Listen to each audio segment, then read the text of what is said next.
సీత, ఇంకా ఆ విషయం గురించి ఆలోచించి బాధపడుతున్నావా? హనీ నాకు బాగా అలవాటైపోయాడు అమ్మగారు. అయినా అసలు ఈ నిర్ణయం నీ వల్లే నేను తీసుకోవాల్సి వచ్చింది. నువ్వు ఈ హనికి చేయమంటే ఆ హనికి, ఆ హనికి చేయమంటే ఈ హనికి, అన్ని పనులు విచిత్రంగా చేసి నా బుర్ర పిచ్చెక్కించేసావు. మరేం చేయమంటావు? చాలా సేపటి నుంచి చూస్తున్నాను, మన హనిగాడు ఇక్కడే కనిపించట్లేదు. ఊరుకోండి అమ్మగారు, నేను మన హనీని తీసుకెళ్లిపోయాలని బాధపడుతుంటే మీ లేట్ కుక్క హనీ కోసం అడుగుతున్నాను. నేను అడుగుతుంది కుక్క హని కోసం కాదు, నా కొడుకు హని కోసం. హనీని ఇందాక లేదో బండొత్త ఎక్కించమన్నాను కదా, అది ఎక్కించి పంపిస్తాను. ఇందాకొచ్చిన కుక్కల బండిలో మన హనీని ఎక్కించి పంపిస్తా.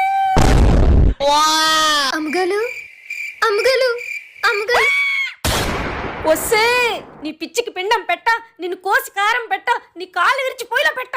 అమ్మగారు నన్ను తర్వాత తెలుతో గాని హనీని తీసుకెళ్ళిపోతున్నాను. హనీ